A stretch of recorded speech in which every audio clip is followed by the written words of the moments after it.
Assalamualaikum warahmatullahi wabarakatuh. Alhamdulillah, selalu saja kita ucapkan kalimat suci kepada zat yang tersucikan dengan zatnya sendiri, dan memang dia maha suci, berdiri sendiri, maha agung, maha adil. Allah satu-satunya pencipta langit dan bumi dan apapun yang ada di antara keduanya. Dan dengan kalimat suci dan sederhana penuh dengan berkah ini, Ia telah menjanjikan kepada kita agar seluruh kebutuhan kita di roda kehidupan di muka bumi ini terpenuhi. Maka sangat wajar kalau kita selalu mengucapkan kalimat ini.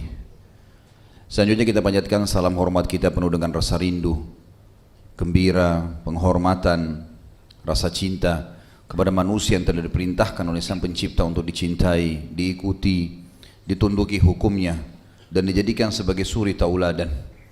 Dan juga Allah bersama malaikatnya telah mengucapkan salam hormat kepada manusia terbaik ini dan dijadikan ibadah untuk orang beriman. Maka sangat wajar kalau kita selalu mengucapkan salawat dan taslim kepada Nabi besar Muhammad sallallahu alaihi wasallam.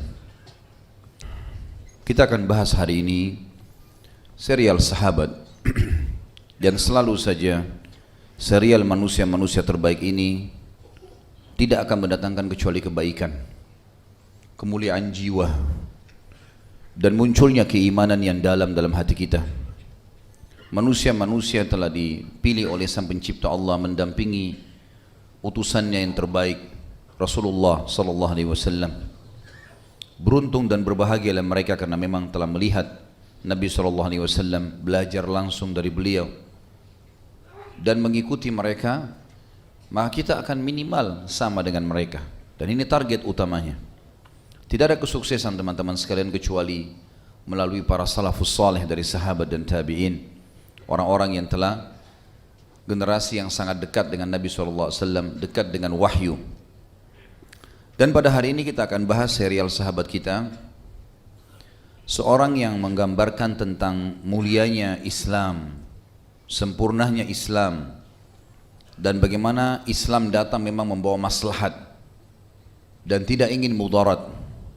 Tidak pernah mau mengenang masa lalu seseorang, tidak mau pernah tahu seberapa besar dosa dan kesalahan yang dia lakukan, tapi sekarang ke depan bagaimana orang itu menunjukkan keseriusannya untuk tunduk dan patuh kepada Allah, bertaubat dari salah-salahnya atau kesalahannya, maka Islam akan memuliakannya.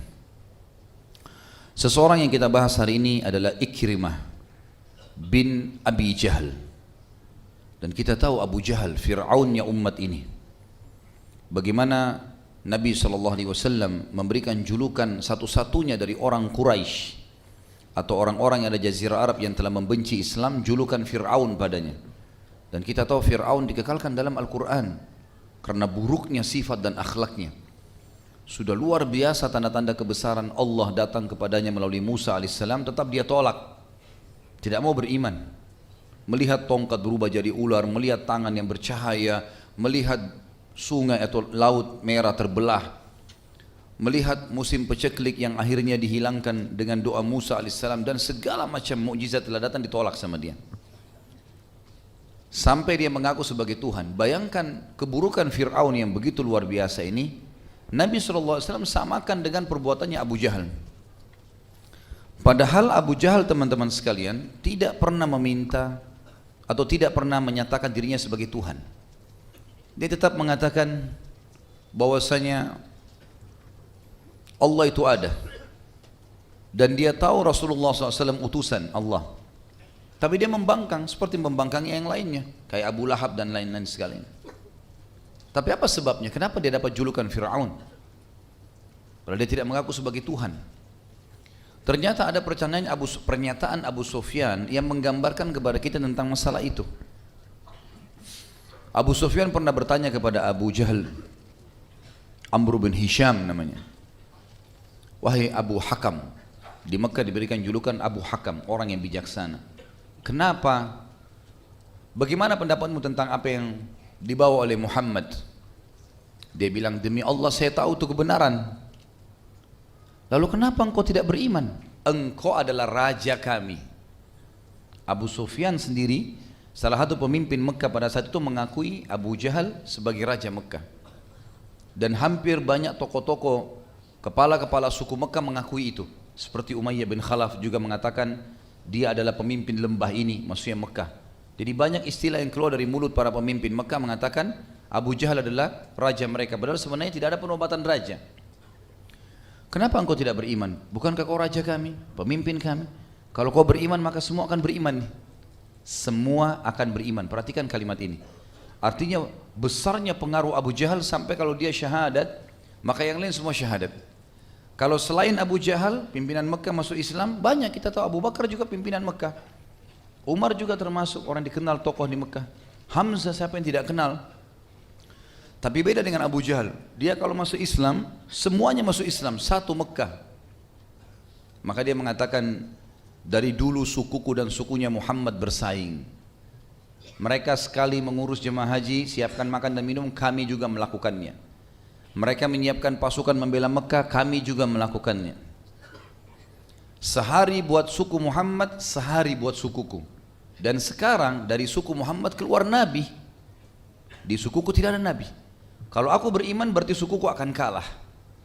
Maka aku tidak akan pernah beriman padanya. Jadi ternyata yang membuat julukan Fir'aun berlaku pada Abu Jahal di sini karena kenapa? Dia sebenarnya tahu kebenaran dan kalau dia beriman Mekah akan terbuka tanpa ada penyerangan di tahun 8 Hijriah di bulan Ramadan dan orang-orang semua akan beriman, akan aman. Berhala akan dihancurkan. Ya, tapi dia tidak mau. Ikrimah ini adalah anak Abu Jahal dan Abu Jahal mendidiknya luar biasa dalam masalah kekufuran. Sebagaimana ayahnya pungkiri Islam, Ikrimah juga begitu. Benci luar biasa dengan Islam. Di mana ayahnya melakukan satu perbuatan, maka dia pun ikut di situ. Ayahnya berbuat apa, dia di sebelahnya. Sampai di perang Badar, dia sempat ikut. Dan dia saksikan ya, bagaimana ayahnya terbunuh. Juga di perang Uhud, Ikrimah hadir memerangi muslimin. Di perang Khandaq atau perang Ahzab, waktu pasukan kafir Quraisy dan pasukan-pasukan Arab dan Yahudi yang berkoalisi untuk menyerang Madinah tidak mampu melewati parit, maka apa yang mereka lakukan? Mereka menunggu siapa di antara kesatria Quraisy yang bisa loncat di parit yang sangat lebar pada saat itu. Loncatlah 3 orang dari Quraisy, di antaranya Ikrimah. Saking bencinya dengan Islam sampai dia loncat ke sana dan menantang duel kaum muslimin. Walaupun dia tidak sempat duel karena Amr bin Wud sempat terbunuh di tangan Ali bin Abi Thalib radhiyallahu anhu ajma'in dan akhirnya Ikrimah melarikan diri. Pada saat pembebasan kota Mekah teman-teman sekalian, Mekah takluk di tangan muslimin. Nanti akan saya ceritakan sedikit historinya.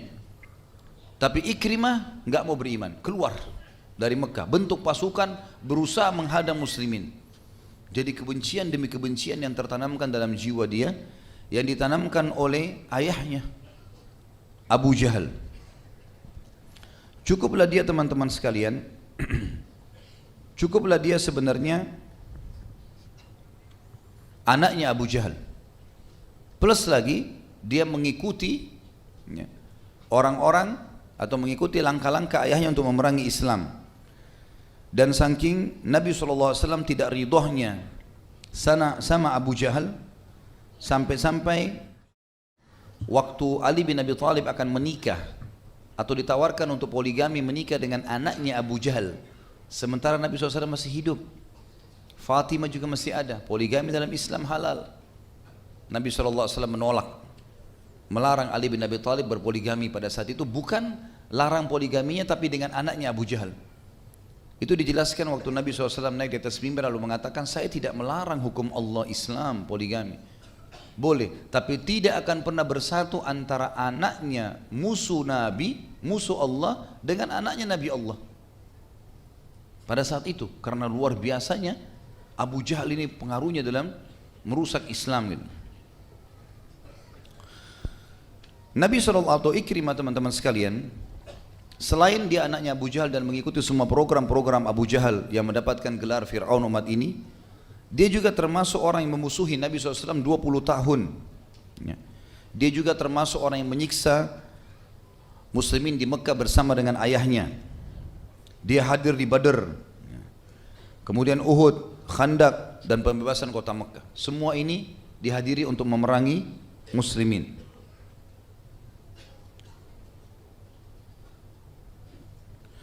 Dia juga teman-teman sekalian, jadi saya jelaskan poin demi poin. Kalau masalah dia adalah anaknya Abu Jahal, ini sudah jelas Nabi SAW mengatakan tadi dia adalah Fir'aunnya umat ini.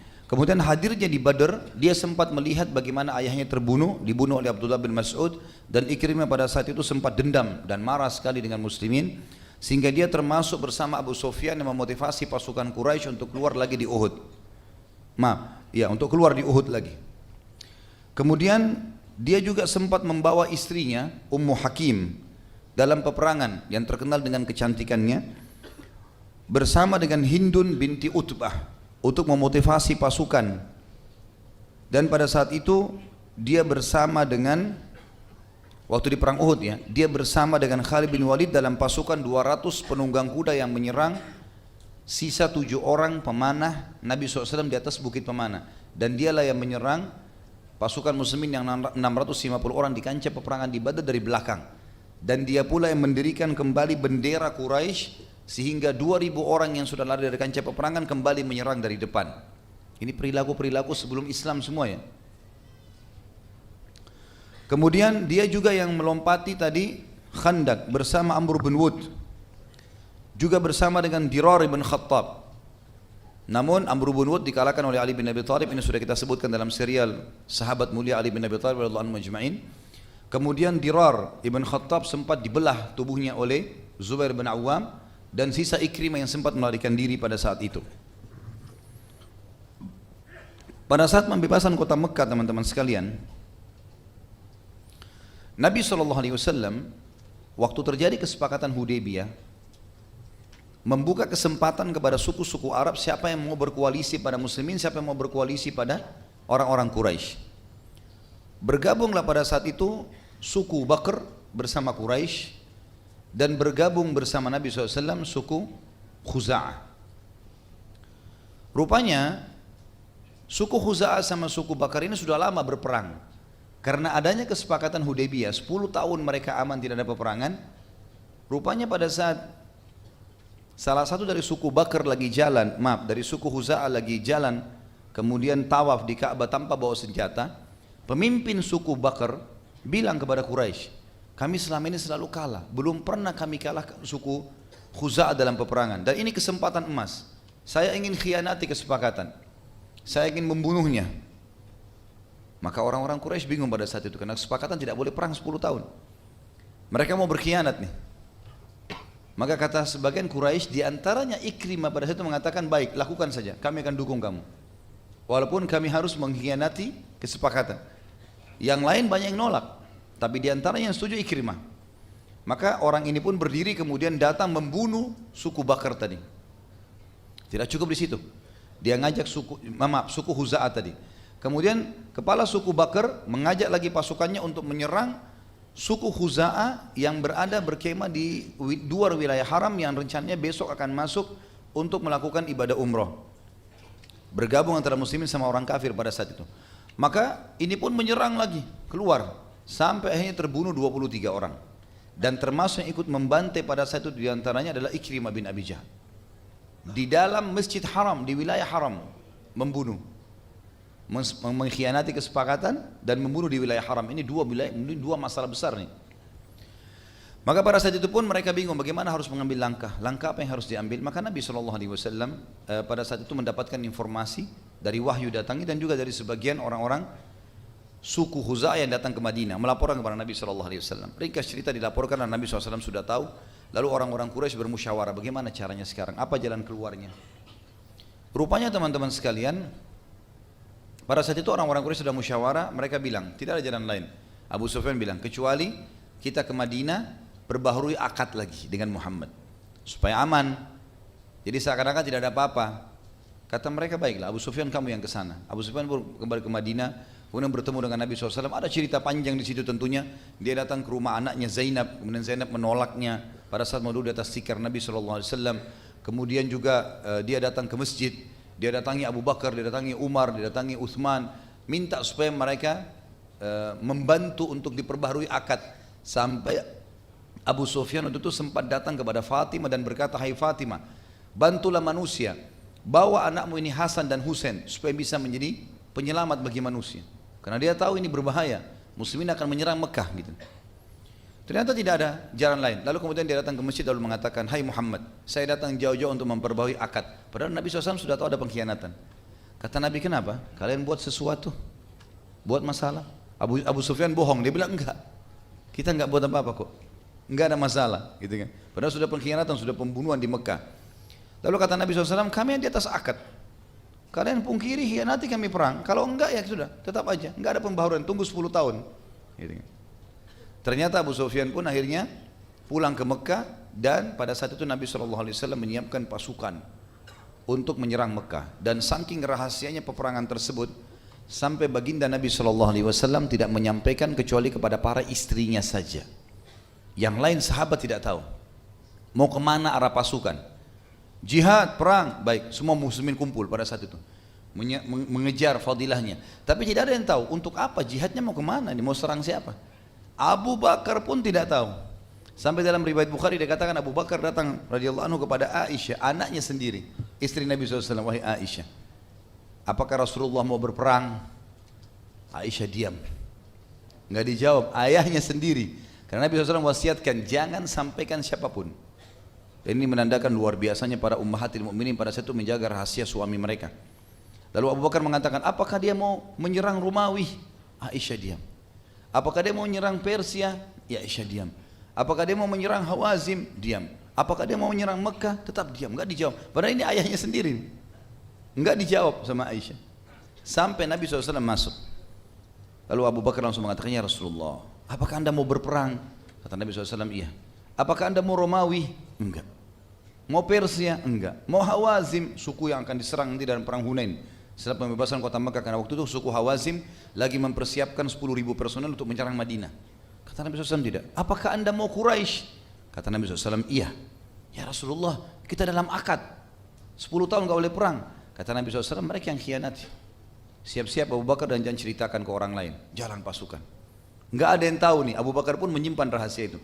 Pasukan jalan, arahnya bukan menuju ke Mekah, tapi arahnya lebih ke arah yang lain, lebih ke arah timurnya Jazirah Arab, mutar gitu jauh. Pasukan semua nerka-nerka mau kemana, mau kemana, mau kemana. Begitu dekat dengan suku Hawazim yang memang mau menyerang Madinah, Nabi SAW kirim beberapa mata-mata. Sahabat mengatakan, oh mungkin dia mau, Nabi SAW mau ke arah Hawazim. Ternyata tidak. Beliau tiba-tiba di mendekat malam hari membalikkan pasukan menuju ke arah Mekah. Dan orang Mekah sama sekali nggak tahu informasi, buta informasi tentang masalah ini.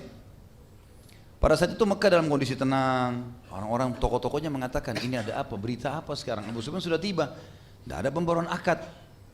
Maka pada malam itu terjadilah beberapa hal. Di antaranya Abbas keluar, kemudian menemui Nabi SAW di perkemahan dan masuk Islam. Abu Sufyan juga sempat keluar mencari-cari informasi. Benar, Abu Sufyan lihat ada dari kejauhan banyak sekali api unggun, kemah-kemah, kuda, pasukan besar.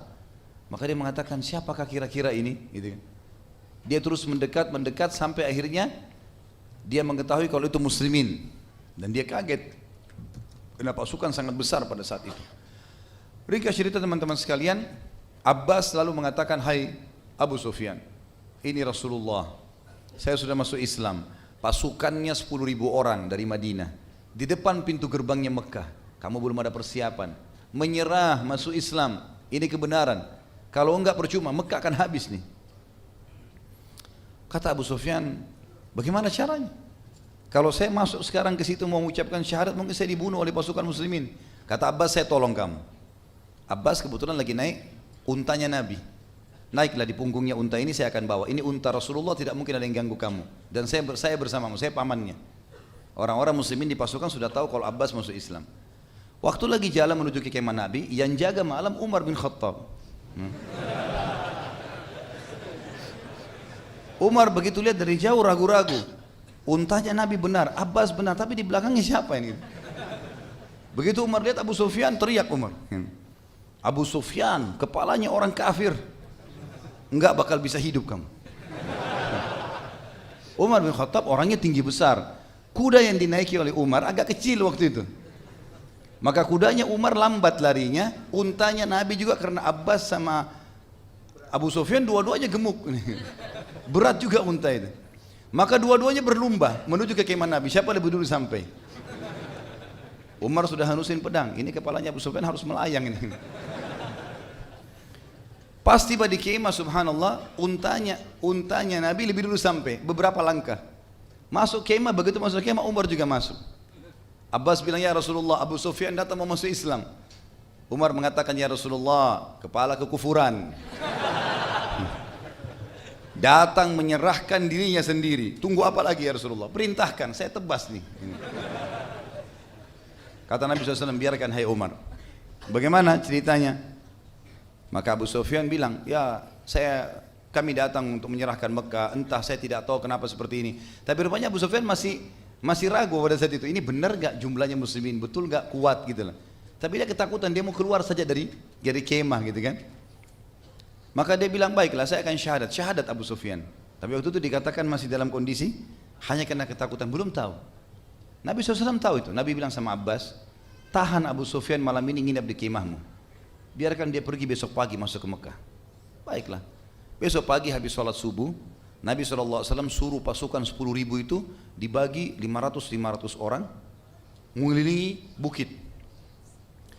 Diperlihatkan kepada Abu Sufyan sambil Nabi ngobrol sama dia, bagaimana pendapat tentang Islam, bagaimana begini, sambil pasukan lewat. Tunjukkan keterampilannya, mutar gunung, datang lagi yang satu, terus begitu. 10.000 orang. Jadi banyak sekali mutar di gunung itu dan tidak selesai. Kata Abu Sufyan, siapa mereka? Kata Nabi SAW, kamu lupa?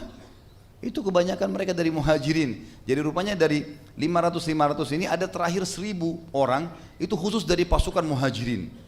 Khusus dari muhajirin, dan mereka punya keterampilan pedang luar biasa. Ditunjukkan di depan Abu Sufyan. Siapa mereka? Kena matanya aja yang kelihatan. Kata Nabi SAW, Ali bin Abi Thalib, Uthman bin Affan, Abu Bakar, ini semua orang-orang dari Mekah semua ini. Siapa yang bisa melawan ini? 10.000 hancur Mekah ini. Gitu kan? Kata Nabi SAW, izinkan sekarang dia pulang. Pulang Abu Sufyan, lari-lari masuk ke Mekah. Apa beritanya? Percuma, nggak bisa kita menang. Menyerah diri saja. Hindun waktu itu istrinya sempat marah, gitu kan? Hindun ini benci sekali sama Islam, nanti juga masuk Islam dia. Yang membelah dadanya Hamzah di perang Uhud, benci sekali sama Islam karena ayahnya, pamannya dan adiknya mati terbunuh di medan Badar, gitu kan. Maka kata Hindun, jangan percaya orang gendut ini, gitu. Begitu riwayatnya, ditunjuk suaminya karena suaminya bilang, serahkan diri, percuma, 10.000 pasukan, ini sebentar lagi masuk nih. Kalau kita aman, kita akan aman. Karena sebelumnya Abu Sufyan bilang, hai Rasulullah, bagaimana saya selamatkan Mekah kalau begitu? Kata Nabi, siapa yang masuk ke rumahmu, aman. Karena Abbas sempat bisikin Nabi, ya Rasulullah, Abu Sufyan ini suka dengan jabatan, kedudukan. Beri dia jabatan supaya Islamnya kokoh, dia masih mu'allaf. Kata Nabi, siapa yang masuk ke rumah Abu Sufyan, dia aman. Kata Abu Sufyan, rumah saya kecil, Mekah masih banyak ini. Baik, siapa yang masuk ke Masjid Haram, aman. Masih juga belum cukup, satu kota Mekah.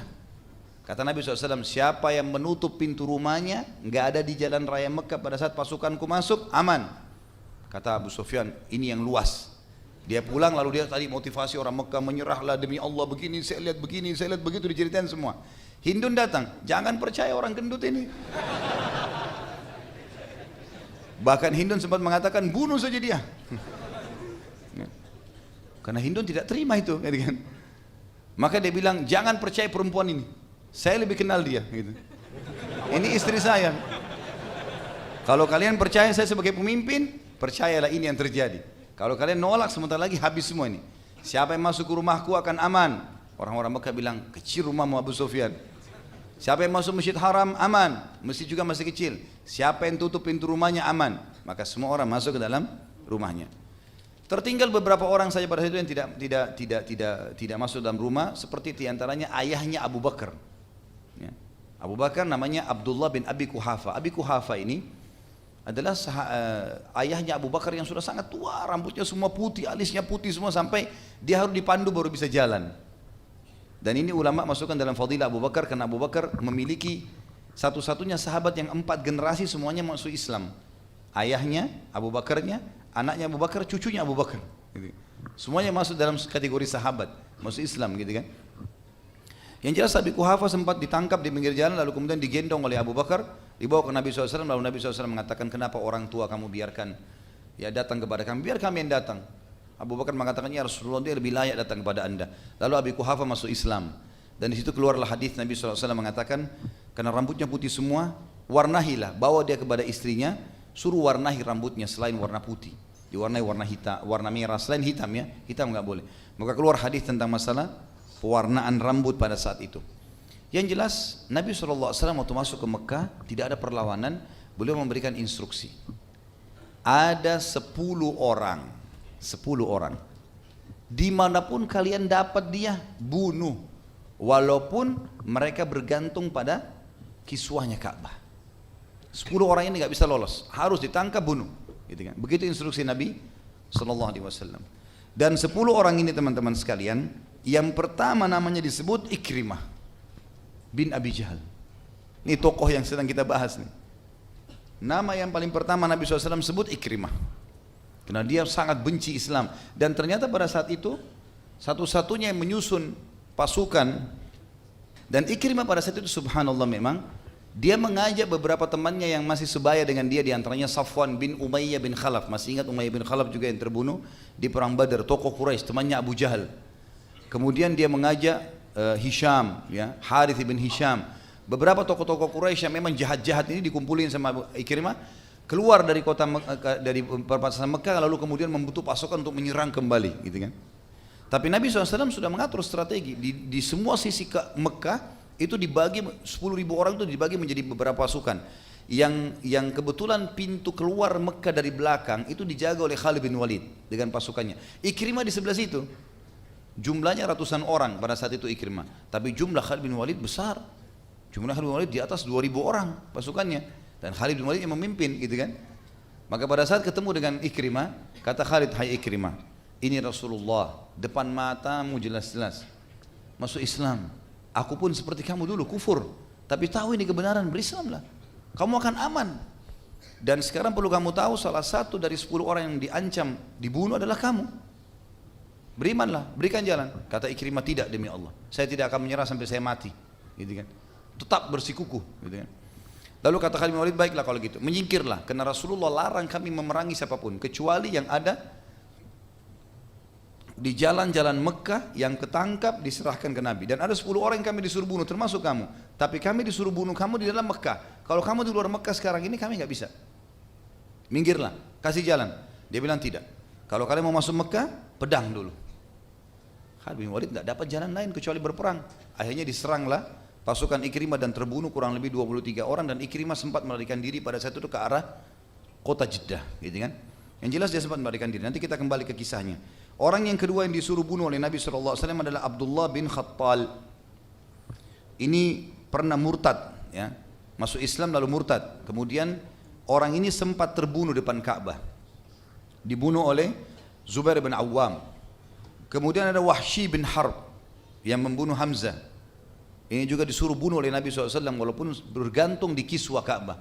Tapi Wahsy sempat atau tahu namanya masuk dalam 10 orang ini, tiba-tiba langsung mendatangi Nabi SAW, lalu dia masuk Islam, minta maaf, dan Nabi SAW maafkan. Nabi SAW maafkan. Kemudian ada yang keempat, Mikyas bin Subabah. Mikyas bin Subabah ini dia pernah dusta masuk Islam. Dia pura-pura masuk Islam karena ada saudaranya dia, adiknya masuk Islam dan terbunuh pada saat perang Uhud, terbunuh salah. Ada anak panah muslimin yang kena, dan orang kalau membunuh salah orang muslim, dia harus bayar dia dendahnya. Waktu itu kurang lebih 10 ekor unta, ya. Maka dia pura-pura masuk Islam, lalu dia mengatakan, ya Rasulullah, adik saya terbunuh, saya mau minta diyahnya. Maka Nabi mintakan diyahnya dari keluarga orang yang membunuh tadi, yang tidak sengaja anak panahnya kena. Sudah ambil 10 unta, dia pulang ke Mekah, kemudian dia murtad, ya. Ini namanya Mikyas, dan ini mati juga terbunuh, ya, di depan Ka'bah, dibunuh oleh Numailah bin Abdullah radhiyallahu anhu. Kemudian ada yang kelima adalah Habbar ibn Aswad bin Muttalib. Habbar ini bin Aswad bin Muttalib bin Muttalib ini sempat menghadang Zainab anak Nabi SAW pada saat akan hijrah hingga keguguran. karena lagi hamil, kemudian jatuh dari untahnya dan keguguran. Namun ia sempat masuk Islam dan Nabi SAW maafkan. Yang keenam, Ka'ab ibn Zuhair. Ka'ab ibn Zuhair bin Abi Sulma al-Muzani. Ka'ab ibn Zubair bin Abi Sulma al-Muzani. Ini penyair yang selalu menghina Islam. Kemudian dia datang dan minta maaf lalu kemudian masuk Islam. Jadi dari 10 orang ini cuma 3 yang terbunuh ya. 7-nya selamat karena mereka minta maaf dan masuk Islam. Kemudian yang ke-8, yang ke-7, yang ke-6 kan Ka'ab. Ka'ab belum ya? Sudah. Ikrimah bin Abi Jahal, Abdullah bin Khattal, Wahsy bin Harb, Mikyas bin Subabah, kemudian Habbar bin Aswad bin Muttalib, kemudian Ka'ab bin Zuhair, ya. Penyair yang menghina Nabi SAW atau Islam kemudian masuk Islam. Kemudian yang ke-7, Abdullah bin Sa'ad bin Abi Sarh. Ini agak unik ceritanya nih. Abdullah bin Sa'ad bin Abi Sarh ini, dia adalah saudara susunya Utsman bin Affan. Dia pernah masuk Islam teman-teman sekalian di Madinah. Setelah masuk Islam, karena dia pintar nulis, maka dia disuruh nulis wahyu oleh Nabi SAW. Dia termasuk penulis wahyu. Setelah dia diberikan kesempatan nulis wahyu, beberapa ayat ditulis sama dia di tulang-tulang unta pada saat itu, di pelapa-pelapa kurma, di batu gitu kan. Kemudian dia kembali ke Mekah, izin sama Nabi SAW dengan alasan mau kunjungi keluarganya. Ternyata dia sampai Mekah, dia iklankan dia murtad. Dia iklankan dia murtad. Dan dia mengiklankan informasi yang buruk, karena dia mengatakan kalau Al-Quran yang saya tulis saya ubah-ubah. Bodoh tuh muslimin tuh, tertipu dengan saya. Maka Nabi SAW menjawab mengatakan, demi Allah dia yang dusta, dia tidak mengubah sama sekali Al-Quran. Nah ini karena dia ubah Al-Quran, maka Nabi SAW suruh bunuh dia. Ini saudara sepupunya Nabi. Waktu pembebasan kota Mekah, rupanya dia lagi pergi sembunyi. Utsman bin Affan cari, karena ini saudara susunya. Sampai ketemu, kata Utsman, percuma kau lari. Kau masuk dalam 10 orang yang diperintah membunuh, saya enggak akan bunuh kamu, karena kau saudara susu saya. Sekarang ketemu Nabi minta maaf, ada beberapa orang minta maaf, dimaafkan. Masuk Islam. Dia bilang baiklah, bagaimana caranya? Saya takut terbunuh di tengah jalan. Kata Utsman, pakai cadar, disuruh pakai cadar, suruh pakai imamah yang besar, kemudian masuk dalam kemah Nabi SAW. Kebetulan di dalam kemah Nabi ada beberapa sahabat, dan salah satu ada sahabat yang sempat mengatakan, ya Rasulullah, kalau saya ketemu sama Abdullah, walaupun saya temui dia di kiswanya Ka'bah, saya akan penggal lehernya. Kata Nabi SAW, lakukan, karena memang ini orang boleh dibunuh kan? Ini orang boleh dibunuh. Waktu masuk dalam kemah, Utsman langsung bilang, tahu nanti bahaya nih, ya Rasulullah. Yang bercadar sebelah saya ini adalah Abdullah bin Sa'ad bin Abi Sarh, saudara sepupu saya, yang pernah masuk Islam murtad. Terimalah Islamnya ya Rasulullah. Lalu Abdullah karena ketakutan, sodorkan tangannya, minta sama Nabi SAW terima Islamnya. Nabi ternyata enggak mau terima tangannya. Nabi SAW tidak terima tangannya, Nabi diam. Ini saudara sepupunya Utsman bin Affan, gitu kan? Utsman yang bawa. Kata Utsman, ya Rasulullah, Abdullah sudah datang mau masuk Islam, terimalah. Bukan sifatnya Nabi nih, Nabi biasanya pasti langsung menerima, gembira gitu kan. Dia ulurkan lagi tangannya, Nabi tolak lagi yang kedua kali. Enggak sama sekali Nabi salaman sama dia. Orang semua bingung, apa yang harus dilakukan, kenapa Nabi begini. Mereka juga tidak ada yang berpikir untuk ambil inisiatif apa gitu kan. Yang ketiga kali Utsman mengatakan, ya Rasulullah, Abdullah sudah datang mau bertaubat, terimalah, tolong terima gitu. Abdullah ulurkan lagi tangannya mau salaman sama Nabi, mau minta syahadat, Nabi enggak terima. Nabi tetap diam aja. Nabi enggak kasih tangannya. Akhirnya yang keempat kali Utsman mengatakan, ya Rasulullah, terimalah demi saya. Maka Nabi SAW waktu Abdullah ulurkan tangannya, pegang syahadat. Waktu keluar Utsman sama Abdullah, kata Nabi SAW, bukankah di sisi kalian ini ada orang-orang yang berakal? Masa kalian tidak lihat tadi saya tolak sampai 3 kali dia syahadat? Mestinya satu orang berdiri bunuh dia. Iya. Karena orang ini harusnya dibunuh. Maka Nabi menghadap ke seorang sahabat yang tadi sempat bersumpah, ya demi Allah ya Rasulullah, kalau saya ketemu Abdullah di kiswah bergantung saya bunuh, saya penggal leher. Kata Nabi, kau kan sudah janji mau bunuh gitu. Kata dia, ya Rasulullah, saya enggak mengerti. Coba anda memberikan saya isyarat mata saja, saya langsung penggal ya Rasulullah. Tapi sekarang sudah syahadat, sudah nggak bisa. Kata Nabi, tidak layak Nabi memberikan isyarat mata untuk membunuh. Nggak. Bunuh-bunuh, jelas bahasanya Nabi. Enggak gitu kan. Tapi sudah masuk Islam. Ini kisah berhubungan dengan Abdullah, bagaimana dia selamat gitu. Kemudian selanjutnya yang ke-8 Safwan bin Umayyah bin Khalaf. Safwan ini anaknya Umayyah bin Khalaf yang memang membenci Islam juga, mati terbunuh di perang Badar ayahnya. Dan dia bersama Ikrimah membentuk pasukan untuk menyerang dari luar Mekah gitu kan. Tapi ini akhirnya istrinya yang masuk Islam duluan, lalu kemudian melobi Nabi SAW untuk bisa memaafkan dan memberikan keamanan untuk Safwan, dan akhirnya diterima oleh Nabi SAW. Yang ke-9 Hindun binti Utbah. Hindun binti Utbah ini istrinya Abu Sufyan gitu kan, yang tadi suruh bunuh Abu Sufyan ya. Maka Hindun ini Nabi SAW masukkan satu-satunya perempuan yang boleh dibunuh ya. Yang lain 9 orang ini semua laki-laki, karena ini pembenci Islam. Dia bisa menjadi motivator besar untuk menyerang Islam gitu.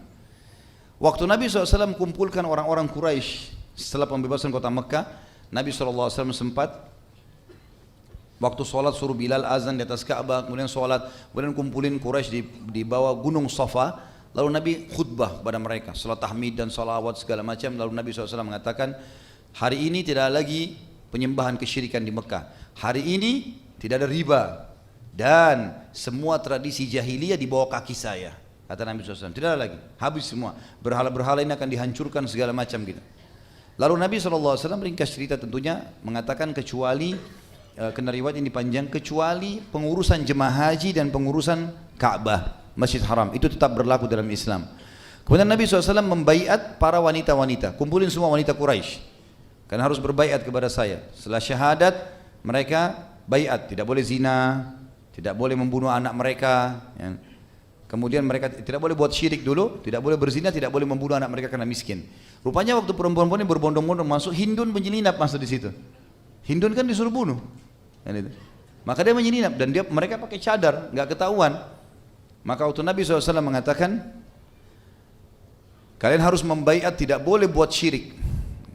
Rupanya Hindun nyeletuk di tengah-tengah saf perempuan nih, ngomong.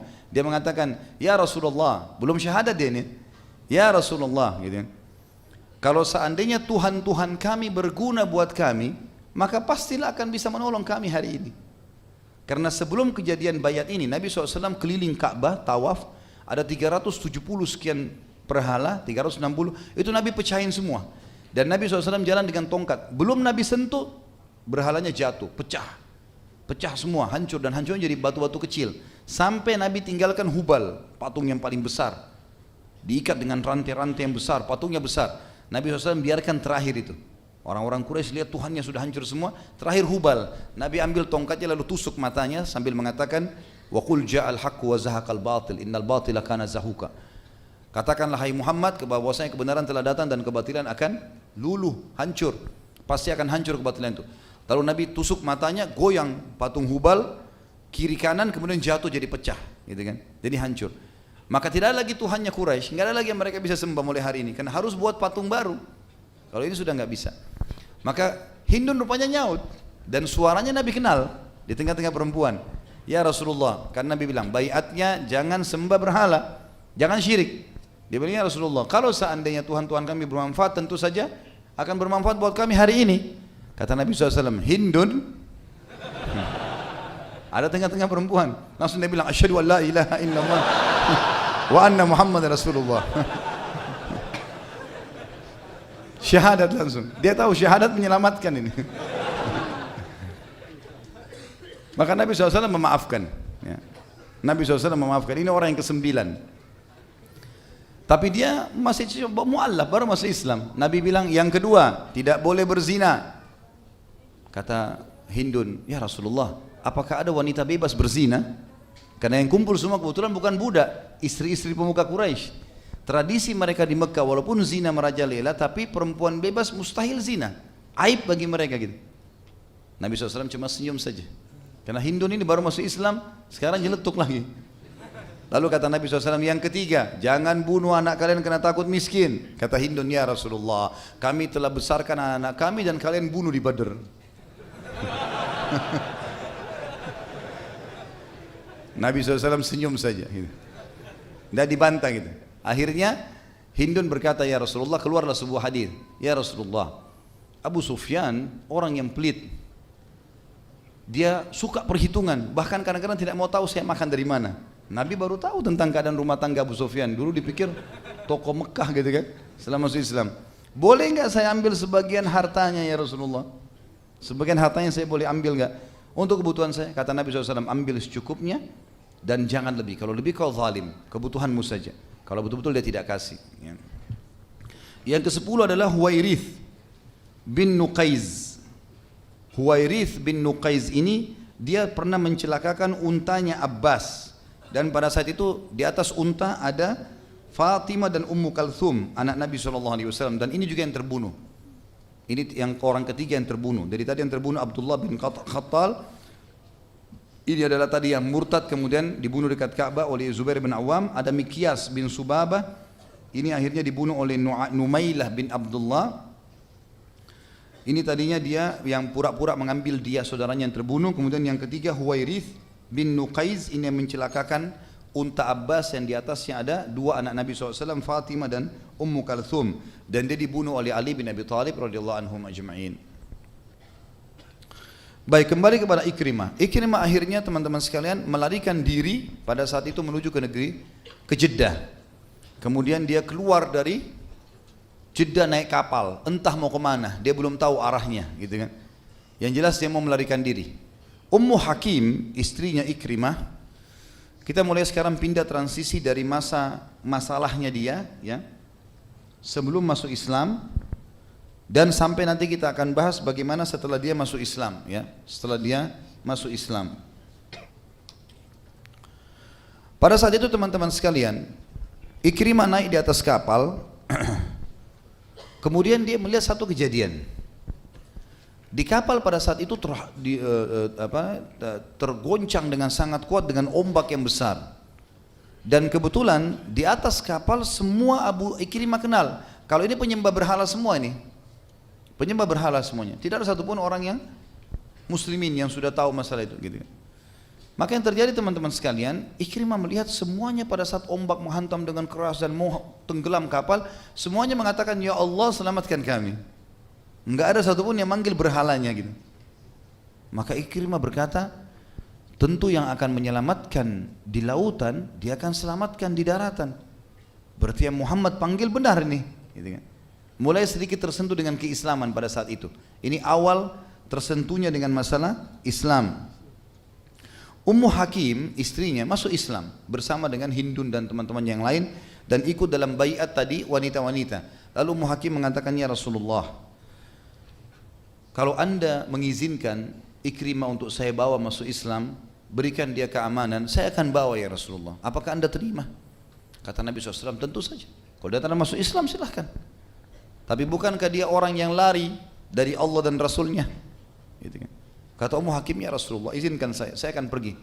Maka Nabi SAW mengatakan iya silakan. Ummu Hakim pun keluar dari Mekah menuju ke Jeddah, tanya sana sini tentang suaminya sampai diketahui naik kapal gitu. Dan ternyata kapal itu dengan hikmah Allah di tengah lautan dihantam ombak besar. Karena ketakutan melanjutkan perjalanan kembali lagi ke Jeddah. Pas Ummu Hakim tiba di pelabuhan, Ikrimah turun dari kapal. Maka Ummu Hakim mengatakan, wahai Ikrimah, aku telah datang dari sisi Rasulullah SAW. Jelas-jelas utusan Allah. Kamu tahu dia utusan Allah.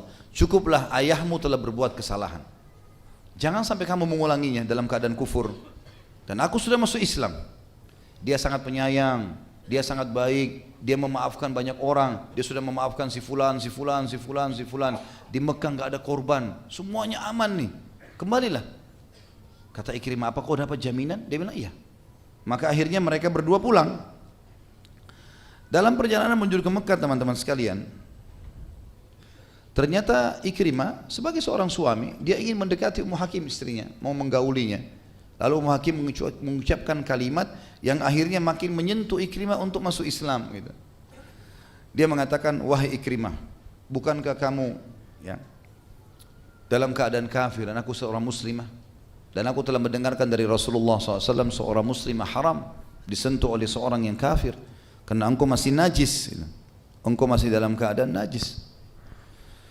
Maka berkata Ikrimah, apakah betul begitu hukum? Dia mengatakan iya.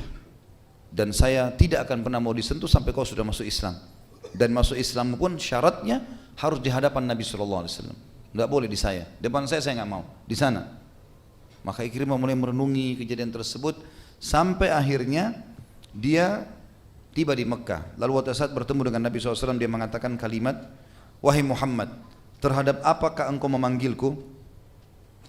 Maka kata Nabi SAW, aku memanggilmu untuk mengucapkan 2 kalimat syahadat, lalu engkau mendirikan solat, lalu engkau menunaikan zakat, lalu engkau berpuasa Ramadan, dan engkau mengerjakan haji bila engkau mampu.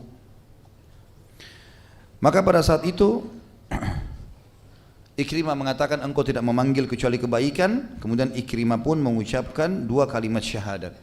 Dan Nabi SAW gembira dengan hal tersebut lalu berkata, sesungguhnya Ikrimah bin Abi Jahal telah datang kepada kalian dalam keadaan beriman dan dia niat hijrah dari kekufurannya kepada keimanan. Maka janganlah kalian mencela ayahnya. Perhatikan kalimat ini teman-teman, ini akan jadi sebuah hukum nanti kita jelas dalam durus wal ibar, pelajaran-pelajaran kita. Kata Nabi SAW, jangan kalian celah ayahnya, karena mencela orang yang sudah mati dapat menyakitkan orang yang masih hidup, walaupun celaan itu tidak sampai kepada orang yang sudah mati. Maka Nabi SAW juga mengucapkan di depan para sahabat supaya jengkel mereka hilang kepada Ikrimah yang tadinya memang memerangi Islam. Selamat datang pengendara yang berhijrah. Ikrimah lalu bertanya, apakah anda memberikan aku jaminan ya Rasulullah? Kata Nabi SAW, iya. Ikrimah teman-teman sekalian, setelah masuk Islam, ada hal mendasar yang perlu kita ketahui. Dan subhanallah, ini sesuai dengan hadis Nabi SAW ya. Ada 3 orang yang akan merasakan kenikmatan iman. Salah satunya adalah orang yang merasakan kekufuran yang luar biasa, benci dengan Islam, kemudian dia masuk Islam dengan hidayah dari Allah. Orang seperti ini luar biasa Islamnya. Dia akan merasakan kenikmatan. Dan Ikrimah terbukti pada saat itu. Beberapa hari dia terus saja mendengarkan ayat-ayat Al-Quran. Dan pada saat itu Ikrimah selalu menangiskan air mata. Dan dia berkata, sungguh ini perkataan Tuhanku dan aku sudah melalaikannya. Sungguh ini perkataan Tuhanku dan aku sudah melalaikannya. Terus dia ulangi kalimat tersebut sambil meneteskan air mata. Dan Ikrimah teman-teman setelah masuk Islam, setiap kali bersumpah dia selalu mengatakan, tidak, demi zat Allah yang telah menyelamatkanku tidak terbunuh di perang Badar bersama ayahku. Dan sering juga dia ucapkan, sungguh aku akan membalas keburukan ayahku dalam Islam dengan kebaikan-kebaikan. Dia mengatakan, ya Rasulullah, apapun, berapapun aku pernah infakkan di masa kebodohanku dan kejahilianku dulu sebelum Islam, berapapun aku keluarkan, berapa dirham, berapa dinar, maka sekarang aku akan mengeluarkannya di jalan Allah sebagai tebusannya. Maka Nabi SAW pun bergembira dengan keputusan yang luar biasa dari Ikrimah tersebut. Teman-teman sekalian, Ikrimah ternyata memang membuktikan keislamannya. Dan bukan cuma sekedar main-main. Setelah syahadat, dan dia terkenal seperti ayahnya. Abu Jahal kalau masuk Islam mungkin dia akan seperti orang ini gitu. Termasuk sebabnya Nabi SAW berdoa, ya Allah kuatkanlah Islam dengan salah satu dari 2 Umar bin Khattab dan Amr bin Hisham, maksudnya Abu Jahal gitu kan. Karena kekuatan tekadnya. Kalau mereka berpegang pada satu hal, maka mereka akan berpegang walaupun salah, seperti Abu Jahal. Walaupun dia salah tetap bertahan sampai mati gitu kan. Sayangnya dia ke situ arahnya. Maka kalau dapat hidayah ini luar biasa, dan Ikrimah buktikan itu. Kata para ahli sejarah, Ikrimah ini adalah ciplakannya Abu Bakar, ciplakannya Abu Jahal. Maka dia berkata, ya Rasulullah, pertama sekali di depan para sahabat setelah syahadat, setelah dia mengucapkan berapapun yang aku pernah infakkan untuk memusuhimu ya Rasulullah sebelum Islam, aku akan keluarkan sekarang sejumlah itu semuanya untuk menebusnya. Dan dia mengatakan, ya Rasulullah, maafkanlah semua perbuatanku yang pernah aku buatkan di hadapan anda. Ucapankah, perbuatankah, tatapan matakah, sentuhan tangankah, prasangka-prasangkakah? Ya Rasulullah, mohon kepada Allah untuk itu. Maka Nabi SAW berdoa dengan doa yang mulia di hadapan semua sahabat, ya Allah, ampunilah setiap permusuhan Ikrimah yang dilakukannya terhadapku, setiap jejak langkahnya yang ia inginkan untuk memadamkan cahayamu. Ampunilah setiap perkataan yang ia ucapkan guna merendahkan martabatku, baik ketika ia berada di hadapanku maupun ia tidak di hadapanku. Maka Ikrimah pun bersyukur kepada Allah dengan doa tersebut yang menandakan berarti dia telah lepas dari apa yang sedang menimpa dirinya dari bahaya yang. Ikrimah radhiyallahu anhu setelah masuk Islam, selain memang dia sering menangis kalau setiap lihat Al-Quran, dia angkat Al-Quran yang ada di pelapa kurma, ditaruh di dadahnya, ditaruh di mukanya sambil menangis di depan orang. Dan memang dia bukan buat-buat, dia mengatakan ini perkataan Tuhanku yang aku lalaikan, ini perkataan Tuhanku yang aku lalaikan, terus saja begitu. Dan kalau dia bersumpah dia mengatakan demi zat yang telah menyelamatkanku tidak terbunuh di perang Badar. Artinya dia betul-betul merasa kalau dia terbunuh bersama dengan ayahnya luar biasa ini gitu. Pada saat itu tidak akan masuk surga ini. Dan dia ternyata mengikuti semua peperangan yang tersisa dari peperangan Nabi SAW, di antaranya perang Hunain ya. Kemudian semua peperangan yang dibentuk oleh Abu Bakar di zaman khilafahnya juga dia ikut. Dan puncaknya pada saat dia berperang di zaman Umar bin Khattab dan terbunuh menjadi syahid di perang Yarmuk. Umar bin Khattab radhiyallahu anhu membentuk pasukan yang besar pada tahun 15 Hijriah dipimpin oleh Abu Ubaidah bin Jarrah dan Khalid bin Walid menuju ke wilayah negeri Syam. Dan di sana di tahun 15 Hijriah terjadi perang Yarmuk melawan Romawi. Nanti kita kembali ke perang ini karena di sini kisah tokoh kita. Kemudian tahun 16 Hijriah Umar bin Khattab mengutus Sa'ad bin Abi Waqqas radhiyallahu anhu dengan tadi 12.000 pasukan ke negeri Syam, kemudian yang ke negeri Persia 30.000 orang. Dan juga berhasil memenangkan peperangan dikenal dengan perang Qadisiyah. Dan tahun 20 Hijriah Amr bin As ke negeri Mesir dan menembus Afrika. Yang jelas kita berbicara masalah perang Yarmuk. Perang Yarmuk ini perang yang sangat besar teman-teman sekalian. Khalid bin Walid pada saat itu masuk dalam pasukan bersama Ikrimah dan Al-Qa'qa' bin Amr atau bin Amir. Tiga sahabat ini terkenal sekali dengan keberaniannya dan kemahiran memainkan pedang. Khalid sempat meminta keduanya untuk mengawali peperangan, maka keduanya mulai bersyair dengan syair yang sangat luar biasa. Ikrimah bersama Al-Qa'qa' mengajak musuh untuk duel satu persatu melawan, dan akhirnya berduellah beberapa orang dari Romawi bersama Ikrimah atau melawan dan Qa'qa', dan keduanya berhasil membunuh lawan-lawannya. Ikrimah berkata, aku telah memerangi Rasulullah SAW dalam beberapa kesempatan. Apakah hari ini aku akan berlari dari kalian? Siapa yang membaiat untuk mati? Kata Ikrimah. Jadi setelah beberapa hari peperangan, duel menang, perang berkecamuk sengit, maka Ikrimah mengatakan kepada beberapa sahabat, saya dulu selalu memerangi Nabi SAW dan saya menyesal dengan itu. Sekarang saya mau membuktikan kalau saya tidak akan lari dari peperangan dan saya akan memenangkan peperangan atau saya mati syahid. Siapa yang mau berbaiat untuk mati? Artinya musuh menang, pasukan menang atau kalah, kita nggak akan mundur. Ikrimah yang memimpin itu radhiyallahu anhu. Maka berkatalah beberapa sahabat, kami akan ikut, dan terkumpul pada saat itu 400 orang sahabat dan kesemuanya kesatria. Dan sempat yang mengikut dan ikut juga untuk membaiatnya adalah pamannya sendiri, saudaranya Abu Jahal. Juga ada yang masuk Islam di situ. Namanya Al-Harith bin Hisham. Kalau Abu Jahal kan Amr bin Hisham. Juga masuk Islam. Ya, setelah Ikrimah, dan Ikrimah mengajaknya. Juga ada yang ikut Dirar bin Azwar, dan juga Dirar bin Azwar salah satu tokoh Quraisy yang membaiat juga untuk mati, berperang sampai mati bersama Ikrimah.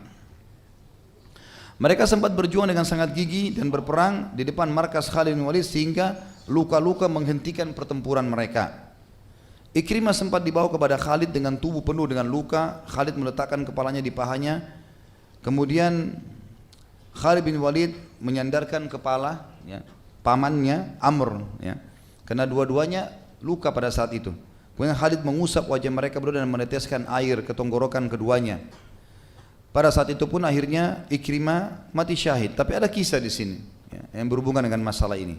Tentu kalau perang Yarmuk ini perang yang sangat panjang ceritanya ya. Perang sangat panjang, tapi yang jelas kita masuk kepada inti bahasannya. Nabi SAW, Khalid bin Walid pada saat itu mengetahui kalau Ikrimah dan 400 orang yang sudah minta mati. Memang mereka tidak mau kembali. Jadi Khalid bin Walid sebagai pemimpin tidak sengaja, dengan sengaja memang tidak mengatakan mundurlah. Walaupun di malam hari mereka mau menyerang diizinkan saja. Biasanya harus instruksi pemimpin. Dan ternyata Ikrimah bersama dengan pamannya Amr terluka pada malam hari, dan akhirnya Khalid bin Walid sampai tadi meletakkan di pahanya, kemudian meminumkan air dan sempat mati syahid. Riwayat yang lain menjelaskan ada 3 orang sahabat yang kehausan, dan kisah masyhur tentang 3 orang ini, diantaranya Ikrimah. Ada seseorang sahabat yang bernama Abdullah mengatakan, saya lagi mencari sepupu saya untuk memberikan minum, dan saya temukan dia berada di korban muslimin. Kemudian saya membawa jek airnya. Pada saat saya mau minumkan dan dia mengatakan air kehausan, maka dia mendengar, saya juga mendengar suara muslim yang lain di sebelahnya mengatakan air. Lalu dia berkata kepada saya, wahai sepupuku, berikanlah kepada saudara kita itu dulu. Kemudian saya pun membawa air ke sana. Kemudian saya mau minumkan, begitu saya mau minumkan ternyata terdengar suaranya Ikrimah. Kemudian Ikrimah, orang ini mengatakan berikanlah minum kepada orang itu. Pada saat tiba di Ikrimah, baru mau dituangkan air sudah meninggal, mati syahid, gitu kan. Kemudian dia bilang saya kembali ke orang kedua juga sudah mati. Saya kembali ke sepupu saya sudah meninggal. Sampai para ulama mengatakan, sungguh Ikrimah telah menutup hidupnya dengan kebaikan.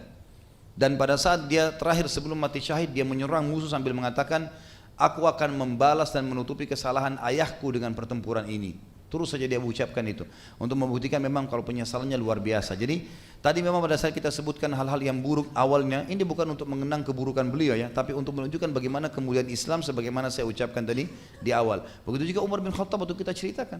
Kita ceritakan pada saat dia menyiksa muslimin, pada saat dia mabuk. Tapi kita ceritakan juga bagaimana setelah dia masuk Islam, untuk menunjukkan memang Islam itu luar biasa. Dan seberat apapun dosa yang kita kerjakan bisa dimaafkan oleh Sang Pencipta Allah, asal sekarang ke depan, bukan lagi masa lalu. Dalam pepatah dikatakan masa lalumu sudah berlalu. Kalau baik bersyukurlah kepada Allah, kalau buruk berdosa beristighfarlah kepada Allah.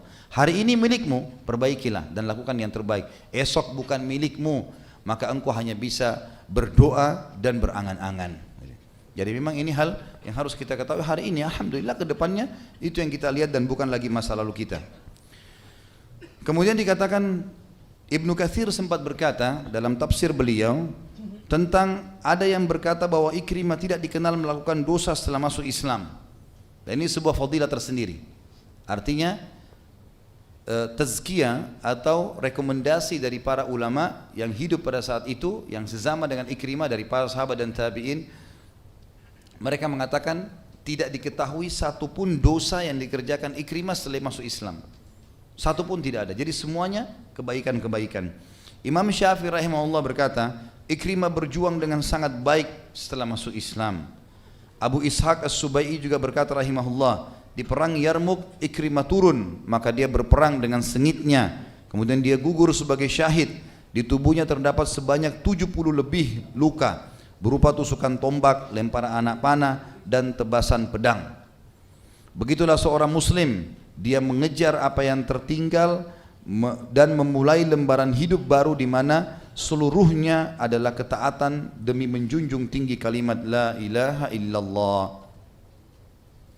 Sekarang kita masuk teman-teman sekalian ke manaqibnya, keutamaannya Ikrimah. Seperti biasa kita akan masuk ke manaqib dan kita akan masuk ke durus wal ibar, pelajaran dan yang bisa diambil dari kejadian ini atau dari sahabat yang mulia ini. Yang pertama teman-teman sekalian,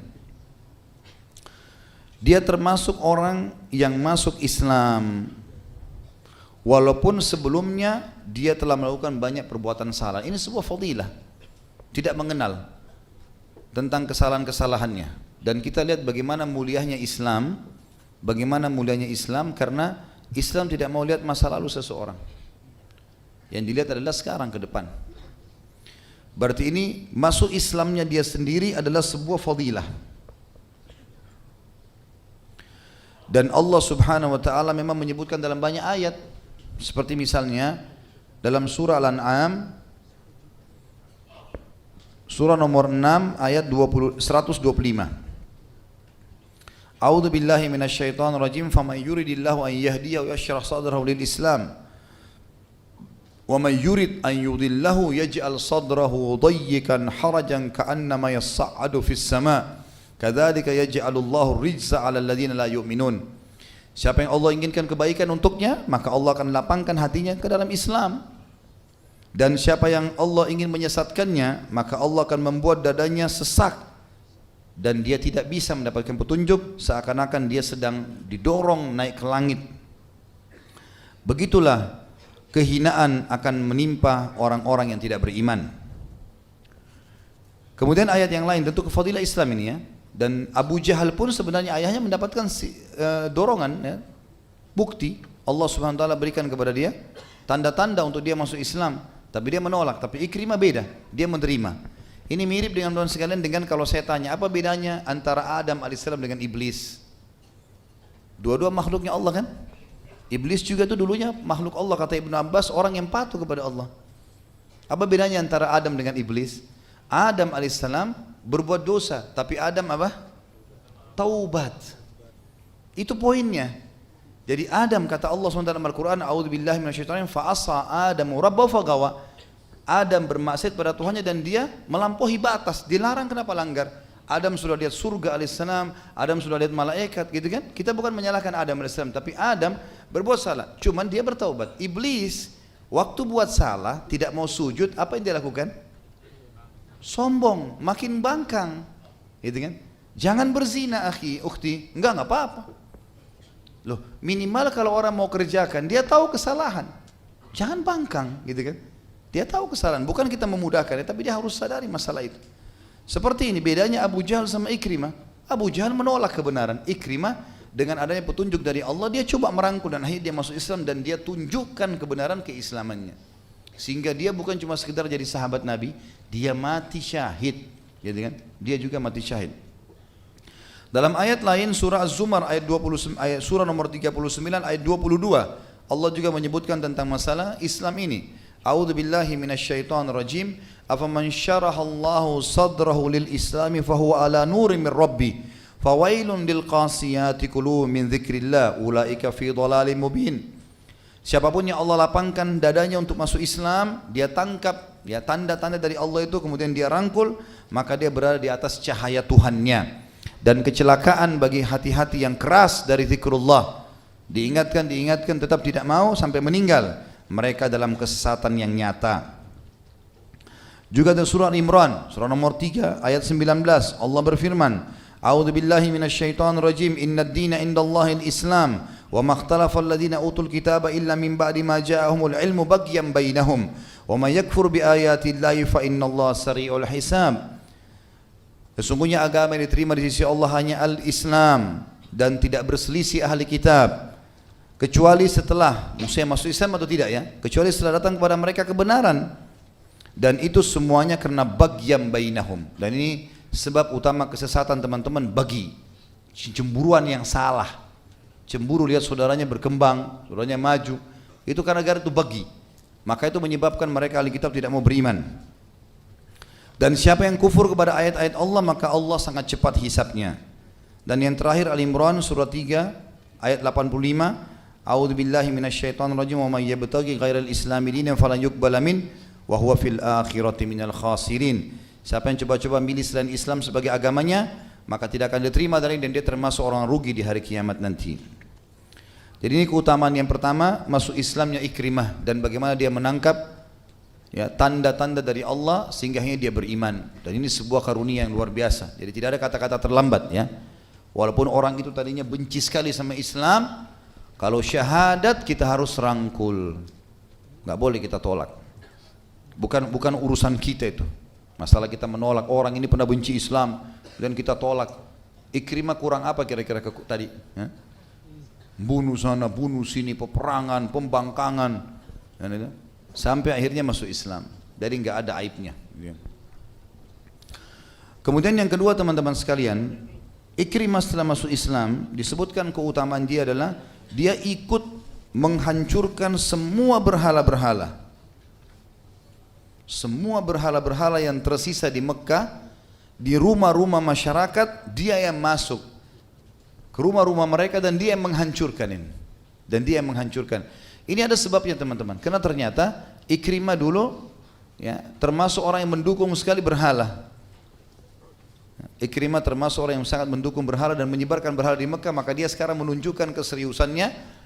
Setelah syahadat, kemudian dia datang ke rumah-rumah orang Mekah dan dia pamit untuk menghancurkan. Setelah Nabi SAW menghancurkan 300 sekian lebih berhala-berhala mereka di sekitar Ka'bah. Kemudian yang selanjutnya yang ketiga adalah Ikrimah mengikuti peperangan bersama baginda Nabi SAW dan juga mengikuti peperangan bersama Abu Bakar, peperangan bersama Umar. Tapi peperangan yang diikuti bersama Nabi SAW tidak banyak. Yang ada hanya perang Hunain. Perang Hunain. Ya, ini perang melawan suku Hawazim tentunya. Ini kalau teman-teman ikuti di YouTube nanti ada ceramah saya insyaAllah. Setelah pembebasan kota Mekah ada bahasan tentang perang suku Hawazim. Ya, atau perang Hunain. Dan dia di situ punya peran yang sangat besar, ya, karena dia termasuk berada di pasukan di bagian depan pasukan dan memang dia banyak berperan untuk mengalahkan musuh-musuh.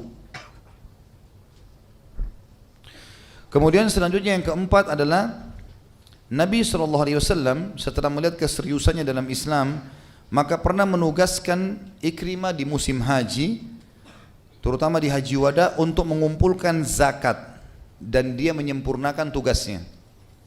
Tentu yang memegang zakat ini tidak boleh orang sembarangan, dia bisa menipu. Ya. Maka di sini Nabi SAW menunjukkan memberikan tazkiyah kepada muslimin untuk menunjuk Ikrimah supaya bisa bertugas mengumpulin zakat. Dia harus kuat secara fisik. Kadang-kadang ngumpulin zakat sendirian atau 2 orang saja pergi dan dia membawa harta yang banyak, bisa ada perampok tengah jalan. Ini menandakan kekuatan fisik, menandakan keterampilan perang, ya. Kemudian amanahnya ini semua berkumpul dan tidak mungkin Nabi SAW percayakan kecuali orang yang memiliki terkumpul semua padanya sifat tadi.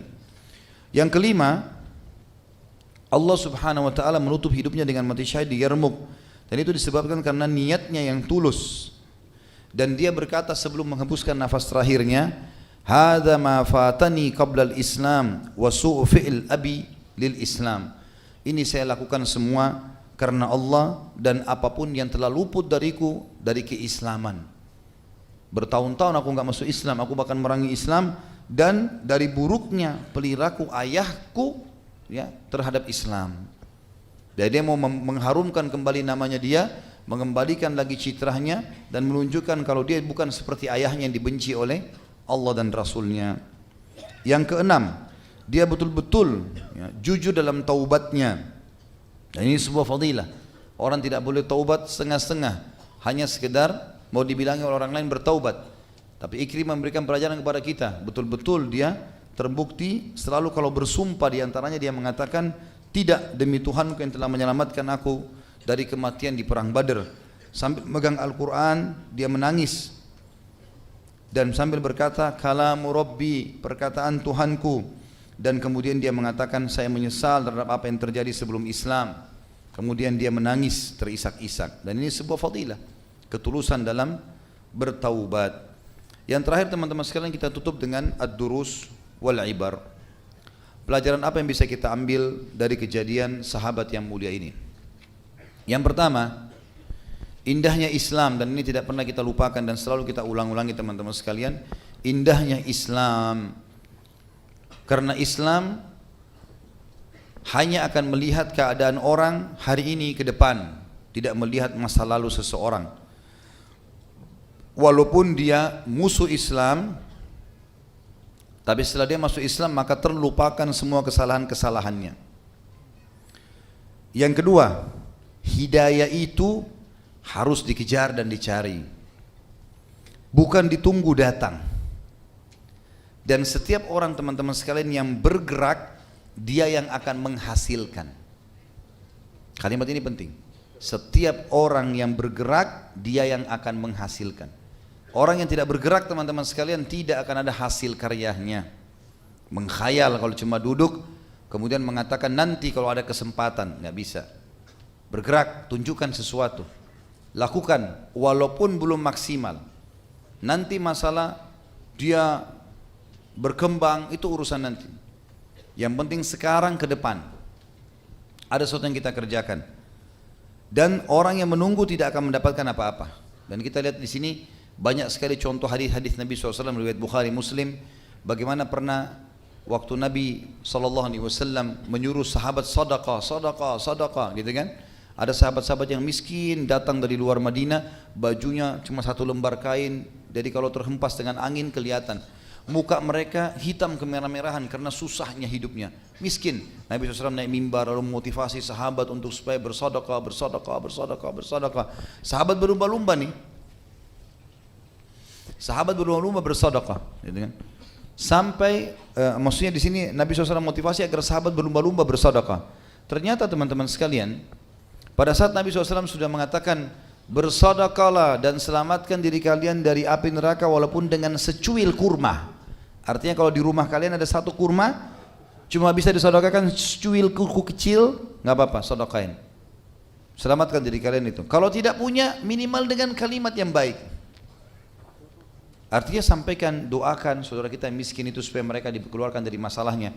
Lalu ternyata ada satu sahabat, waktu itu dia buka surbannya, dia letakkan di lantai masjid, kemudian dia menaruh sumbangannya mengatakan, ya Rasulullah, ini di jalan Allah. Tapi saya tidak temukan namanya sahabat ini tentunya. Yang jelas satu orang sahabat berinal mengatakan atau meletakkan itu. Lalu yang lainnya pada ikut-ikutan meletakkan itu. Apa kata Nabi SAW? Man dalla ala khairin kana lahu mithlu ajri fa'ili min ghairi an yanqus min ajri fa'ilihi syai'a. Siapa yang menunjukkan kebaikan, dia akan dapat pahala orang yang mengikutinya tanpa dikurangi sedikit pun dari pahala orang yang mengikutinya. Jadi perhatikan di sini apa yang kita ambil pelajaran teman-teman dari riwayat, kejelian sahabat yang bersegera melakukan kebaikan sehingga orang lain ikuti, bergerak. Dalam pepatah bahasa Arab dikatakan taharrak fa inna fi harakati barakah. Bergerak, buat sesuatu, lakukan. Jangan cuma nunggu saja. Hasil kerja orang yang kita mau banggakan tidak ada gunanya. Dulu ibu saya rajin baca Quran, itu ibumu. Kamu bagaimana? Dulu ayah saya rajin sholat malam, itu ayahmu. Kamu bagaimana? Adik saya hafal Quran, adikmu. Kamu bagaimana? Dalam pepatah bahasa Arab juga lain dikatakan laisal fata man yaqulu kana abi kada wa kada walakinnal fata man yaqulu ha ana dha.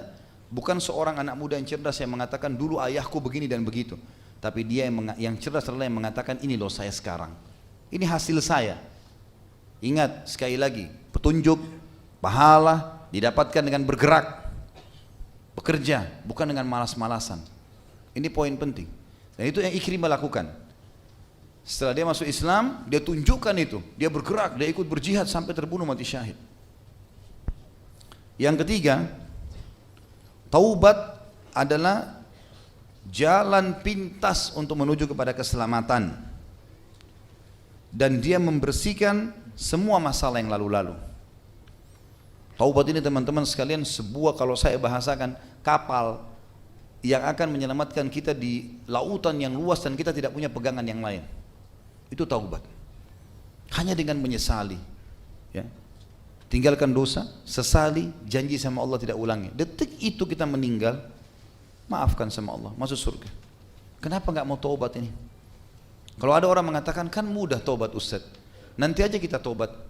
Baik, daripada antum terjerumus dalam dosa, lebih baik isi dengan amal soleh. Lebih baik isi dengan amal soleh.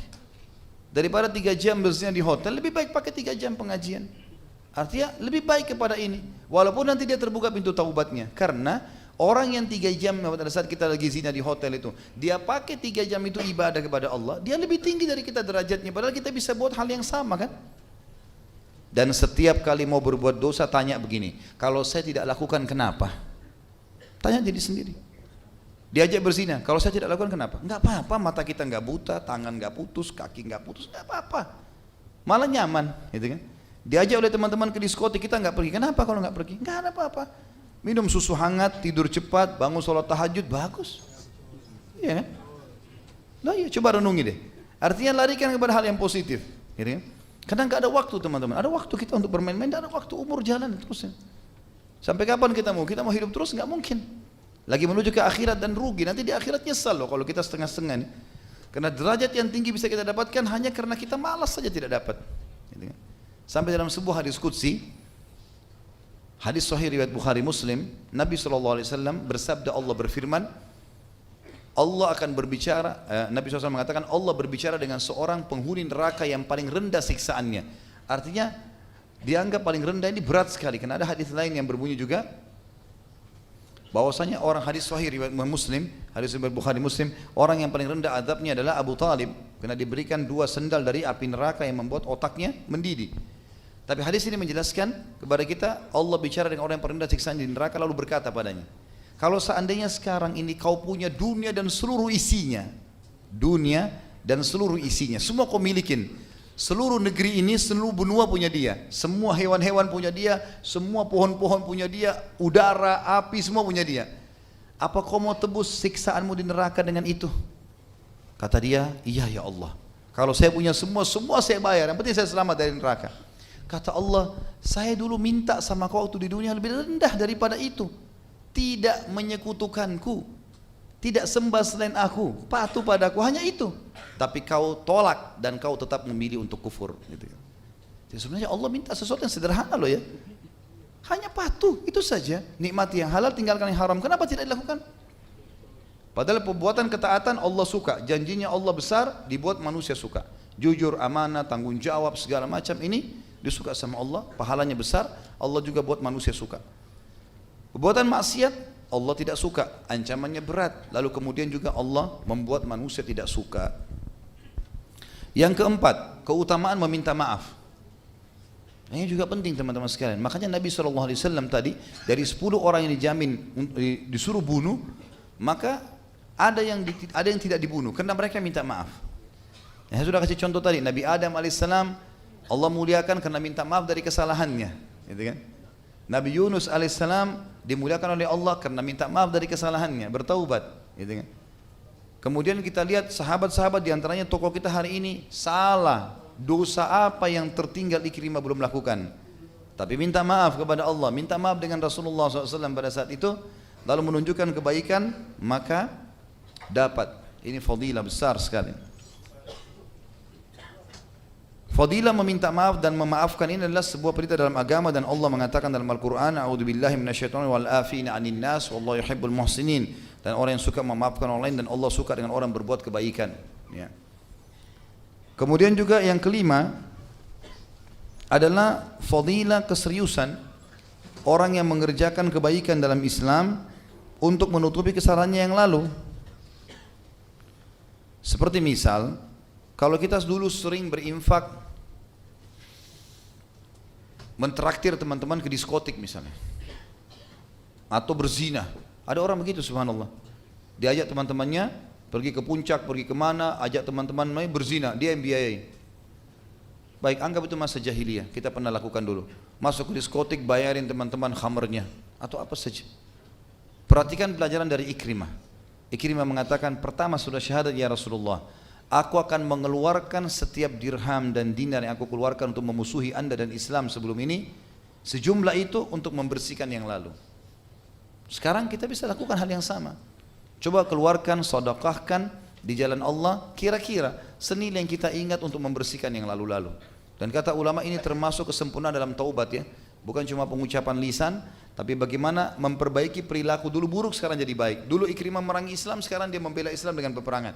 Dulu dia berinfak untuk memerangi Islam, sekarang dia berinfak untuk mendukung Islam. Jadi perbuatan hal yang sama dibalas. Ini termasuk pelajaran yang juga bisa diambil dari sini. Kemudian yang keenam, bagaimana karunia Allah yang maha agung, dan bagaimana Allah subhanahu wa ta'ala sangat dermawan, ya, mulia. Sampai-sampai Ikrimah yang tadinya betul-betul membenci Islam masih diterima oleh Allah subhanahu wa ta'ala. Bahkan pernah ada riwayat, dalam riwayat Bukhari, pernah ada seseorang yang suka mengganggu Musa alaihissalam. Musa diganggu terus setiap hari, cacimaki Musa alaihissalam, cacimaki Taurat, cacimaki Allah. Sampai Nabi Musa jengkel sama orang ini bertahun-tahun ini, enggak selesai-selesai ini, terus mencaci maki. Nabi Musa sabar, terakhir Nabi Musa sudah enggak sabar. Ya Allah, ambil alih orang ini. Jibril datang, hai Musa, Tuhan mengirim salam, Allah kirim salam padamu dan mengatakan kepadamu, hukuman orang ini di tanganmu, terserah, kau mau apakan saja bisa. Minta apa saja, minta Allah turunin petir, bakar dia, dia terbakar. Minta dimatikan tiba-tiba, silakan. Minta apa saja. bumi tenggelamkan. Subhanallah, malam hari Nabi Musa berdoa. Besok pagi Nabi Musa keluar rumah ketemu orang ini. Caci maki lagi, ya, benci Nabi Musa AS. Nabi Musa sudah tidak sabar, sudah dapat izin tadi malam, maka Musa mengatakan, ya ard khudhi, wahai bumi tenggelamkan orang ini. Tenggelam. Dan Allah dengan kemahamurahannya menenggelamkan orang ini yang benci sama nabinya, benci sama Allah, mencaci maki Allah, caci maki Taurat, ditenggelamkan cuma sampai lututnya. Orangnya juga bisa gerak. Lalu dia mengatakan, Musa maafin saya. Kata Musa, sudah telat, nggak ada lagi maaf. Ya Allah, ya bumi tenggelamkan dia. Ditenggelamkan sampai perutnya, belum tenggelam semua. Hai Musa, maafkan, saya akan beriman padamu. Musa mengatakan, dusta, saya nggak ngerti, saya nggak mau tahu. Hai bumi tenggelam sampai tenggorokannya, masih bisa ngomong, Musa maafkan, nggak mau. Musa mengatakan, hai bumi tenggelamkan sampai tenggelam. Dalam riwayat Bukhari, kata Nabi SAW, Allah mengutus Jibril lalu berkata, hai Musa, ma aqsa qalbuk, sungguh keras hatimu itu. Ya? Kalau seandainya, kata Allah, Jibril mengatakan, Allah mengatakan, kalau seandainya dia mengucapkan pada saya maaf dari awal sekali sebelum kakinya tenggelam, saya sudah maafkan. Kenapa kau harus dendam seperti itu? Maka ini sebuah fadilah sebenarnya dalam Islam, ya. Jangan selalu dendam dengan orang. Kalau orang sudah minta maaf, sudahlah, selesai. Untuk apa kita simpan-simpan? Toh Allah SWT juga akan memaafkan kita. Saya juga pernah sebutkan kisah Muslim bin Abi Muslih, sepupu Abu Bakar radhiyallahu anhu ajma'in, yang pernah dibiayai oleh Abu Bakar hidupnya. Tapi ternyata waktu tersebarnya fitnah zinanya Safwan dan Aisyah radhiyallahu anhu ajma'in, maka Muslim bin Muslih termasuk orang yang menyebarkan isu. Waktu Abu Bakar tahu radhiyallahu anhu, Abu Bakar berhentiin nafkahnya, nggak ada lagi bantuan tiap bulan. Abu Bakar nggak mau salam sama dia, gitu kan? Ini orang ini sudah dibantu kok gini, malah nyebarin fitnah keluarganya lagi. Maka turun firman Allah dalam surah An-Nur, ala tuhibbuna an yaghfirallahu lakum, tidak maukah kalian Allah mengampuni kalian dengan memaafkan orang lain? Tuh, ayat ini turun kepada Abu Bakar. Abu Bakar mengatakan, tentu saya mau Tuhanku. Lalu Abu Bakar sebagai bukti dia mengucapkan kalimat depan Muslim bin Abi Muslih, saya sudah maafin kamu. Nafkahnya dikembalikan oleh Abu Bakar. Gitu. Tapi memang sudah begitu dalam Islam. Kita disuruh memaafkan, teman-teman sekalian. Allah saja memaafkan, bagaimana dengan kita? Dan yang terakhir, yang ketujuh adalah bagaimana fadilah jihad, perang, ya, dalam Islam, dan bagaimana fadilah mati syahid yang sudah sering kita ulang-ulangi tentunya teman-teman sekalian, dan tidak kita ulangi lagi pertemuan sekarang. Bagaimana Islam itu sangat memotivasi untuk seseorang berjihad, dan bagaimana Ikrimah bin Abi Jahal yang begitu masuk Islam sudah mendapatkan informasi dan mereka tidak menunda lagi. Cuma saya menyebutkan sebuah kata saja, bila Allah mudahkan satu waktu ada jihad yang benar sesuai dengan Al-Quran dan Sunnah, memang ada panduannya, memang ada penyebab-penyebabnya, maka jangan tunda, teman-teman sekalian. Karena memang mati akan datang dimanapun kita berada, kapanpun, dimanapun. Kita sedang ada di rumah, di ranjang atau di medan perang, tetap akan mati. Dan Islam mengajarkan kita untuk mati syahid. Serta yang kedua yang perlu digarisbawahi, orang kalau terbunuh oleh musuh, maka tidak lagi dia rasakan apa yang sedang dilakukan oleh musuh tersebut. Misalnya tusukan, misalnya bom, misalnya tembakan. Karena mereka hanya merasakan satu, sakaratil maut, ruhnya dicabut, ya, dari tubuhnya. Dia nggak rasa lagi, aduh dada saya sobek kena tembakan peluru, atau kepala saya meledak kena bom, itu nggak ada lagi sudah. Kita cuma lihat malaikat maut cabut ruh kita, selesai. Ya, kalau orang mukmin maka akan mudah seperti air dari mulut kendi. Dan kata Nabi SAW, semua orang merasakan sakaratil maut kecuali syahid yang hanya merasakan seperti gigitan semut saja, gitu kan?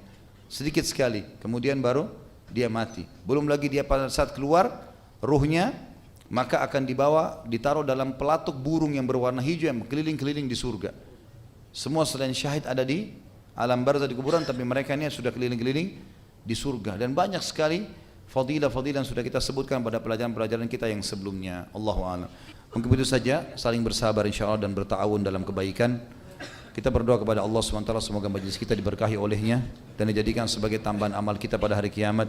Dan semoga saja semua amal yang pernah kita kerjakan dan akan kita kerjakan sampai menjelang ajal datang, semuanya diterima dengan kemahamurahannya. Dan semoga semua dosa yang pernah kita kerjakan sekecil sampai sebesar apapun, terutama yang hadir dalam majlis kita ini dan yang mengikuti acara kita di medsos, semuanya dimaafkan dan diganti menjadi pahala dengan kemahamurahan Sang Pencipta Allah.